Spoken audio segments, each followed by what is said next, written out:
YouTube, JamieTheKid00 here, coming back at you guys with the third deck profile from Duelist Alliance, and that is going to be Satellarknight. So you guys have been chomping away at me, asking me as much as possible when I'm going to build this deck, when it's going to come out, when I'm actually going to be able to profile it, and the answer is I'm not actually going to build this deck. This is my own copy. Sorry, this isn't my own copy. This is not my own list. This is borrowed off of a friend of mine who took this to locals and went X1 at my Sunday locals. It's a build, I guess, somewhat similar to my one on Dueling Network. I somewhat helped him create this, but there are definitely changes I would make. But that said, the only other thing I'm going to say is this is a 14-card extra deck, simply because I would not dream of playing this deck without actually owning a giant hand, and I do not own a number 106 giant hand. So there's 14 cards in this extra deck. The 15th card would be a giant hand, and I don't feel this deck is worth playing without it, because it's your go-to guy in my opinion. So that said, like, especially when you can't attack in a turn, giant hand is just so strong against so many things at the moment. That said, we're going to move into the deck profile. This is the standard build. I do have builds for trap tricks, and I do have builds for the hands, but a lot of people argue that the standard build is the best, so we're going to get into it. We play 3 copies of Satellarknight Deneb. Deneb, as everyone knows, is the expensive card in the deck, and it is the Stratos of the deck. It's the simple ability of when it's summoned, it will search you one Satellarknight from your deck to your hand except itself, and you can only do it once per turn. One thing I do have to say about the whole deck, for those of you who haven't read any of the cards, is they all read when this card is summoned, and that means when it is flip summoned, normal summoned, or special summoned, or summoned in any other extravagant manner you could imagine. Other than, of course, being flipped face up by battle, because that's not a summon. So it gets its effect however you may summon it, which makes Book of Moon, in my opinion, a very potent card in this deck, because if you can book one of your cards in response to a Veiler, it will resolve, and then if you can have it survive until next turn where you can flip summon it, it'll get its effect again. So we play 3 Deneb. We're going to actually get back into the actual deck. 3 Deneb. I actually dislike 3 Deneb simply for the fact that you only run 3 for consistency.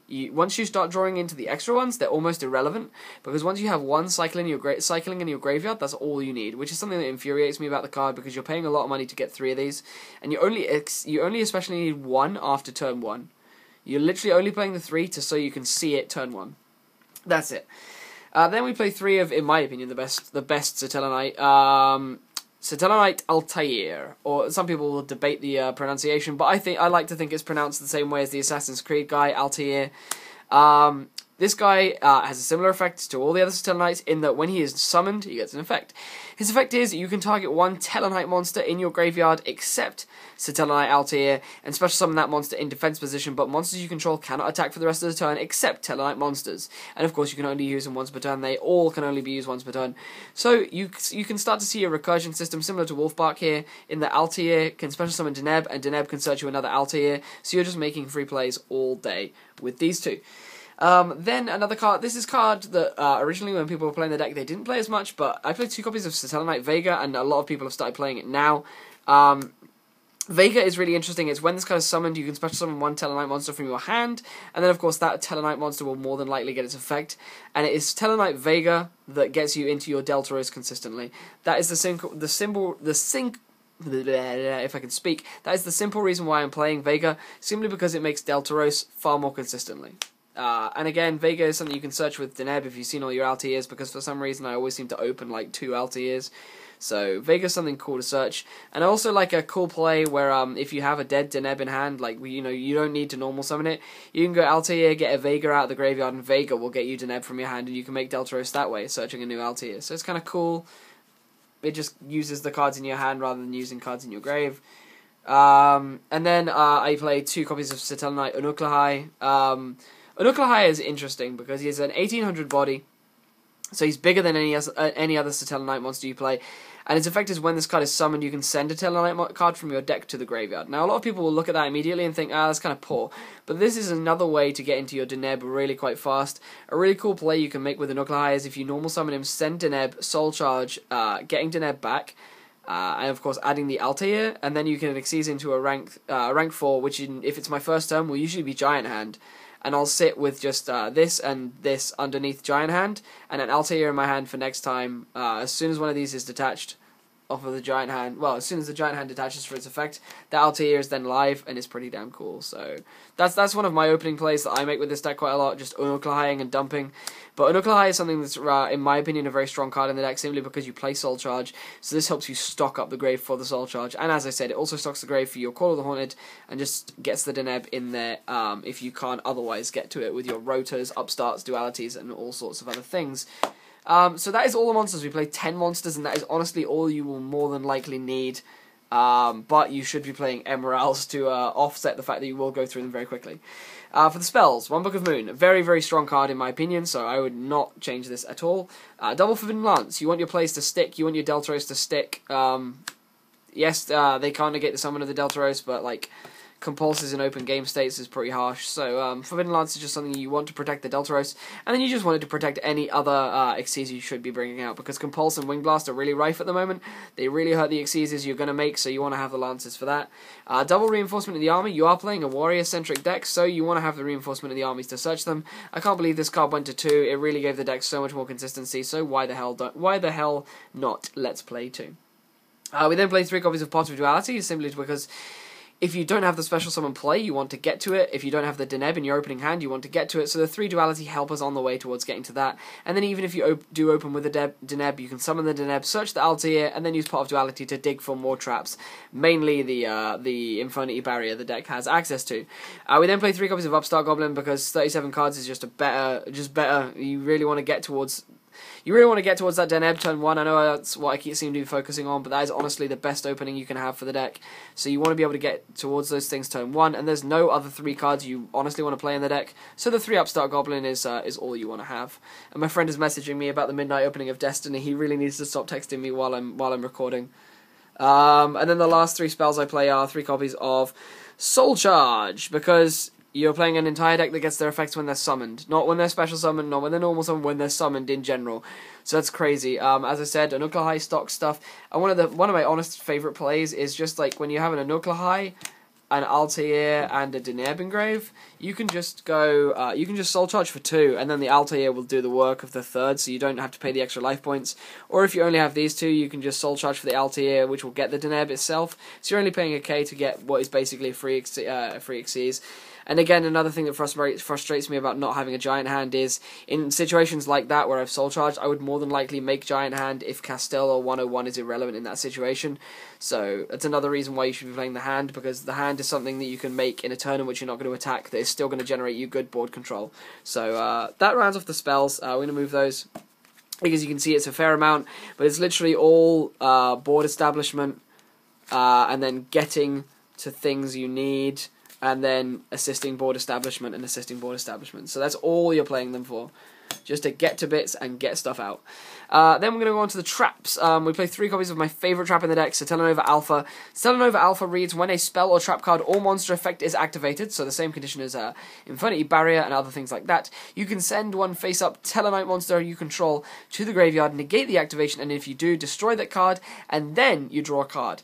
Now, I thought this card was crazy before the draw card, simply because every single Satellarknight monster in your deck really does just generate advantage and pay for itself anyway. So the fact that you're then getting the draw card as well basically makes this free, when the tributed monster was free regardless. If it's a Deneb, that was free regardless. So Satellarknight Alpha, incredibly, incredibly strong, and I absolutely love this card. I think it's very, very good in the deck.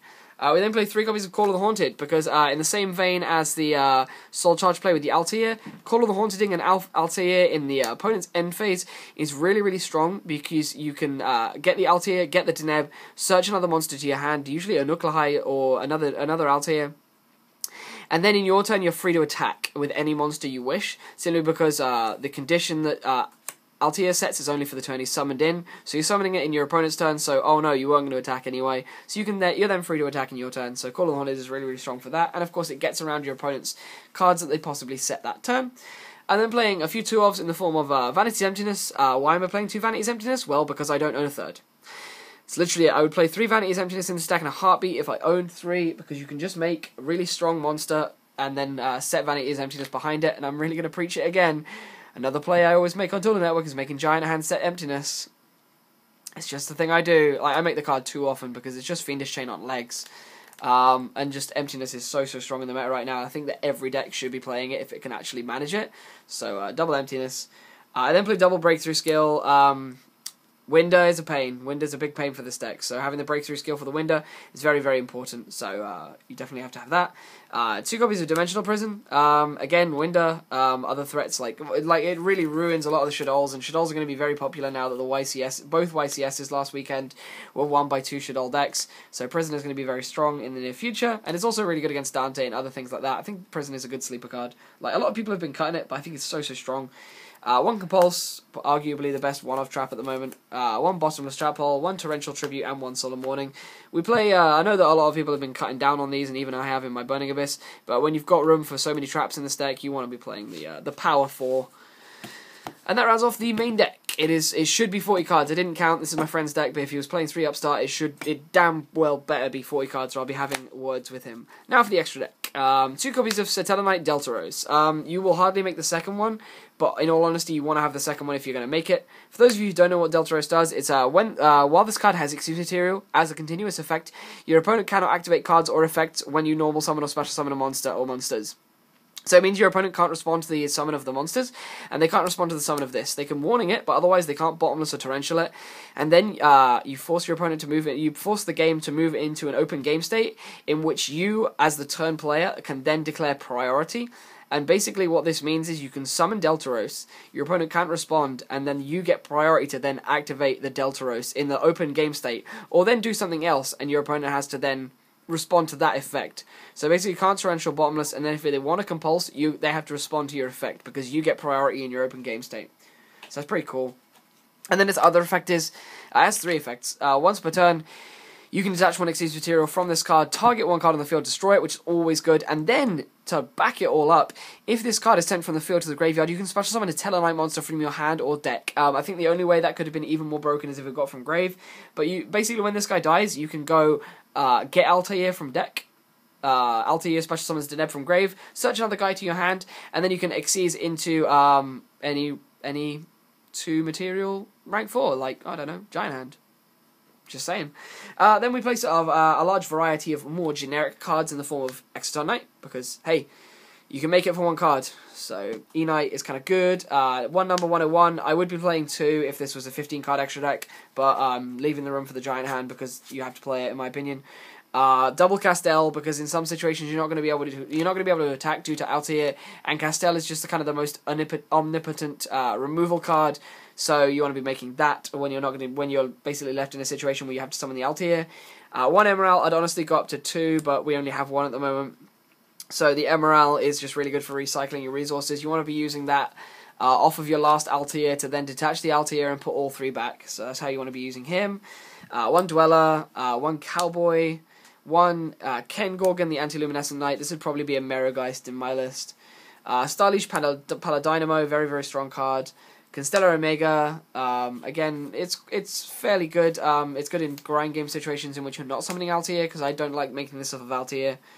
Heroic Champion Gandiva, actually a surprisingly strong card in the meta right now. And then 1 number 80 Rhapsody and Berserk, and then 1 number 106 Giant Hand. So yeah, guys, that brings me to about the end of this deck profile. I hope you have all enjoyed. I hope this has given you a bit of insight into one version of the Satella deck. There are a lot of different Satella builds. I'm really quite enjoying testing them. But as I said, it's honestly something I wouldn't get in unless I had some of the more expensive cards required for it. So a big shout out to my boy Jordan for loaning me this deck for the profile, and I hope you've all enjoyed. I'll see you guys next time. This has been Jamie the Kid 00. Please feel free to leave a like if you enjoyed the video. Feel free to subscribe if you want to see more of the same, and please feel free to share this to your friends if you feel like they could benefit from it. That's everything I've got to say. I'll see you guys soon. Bye bye.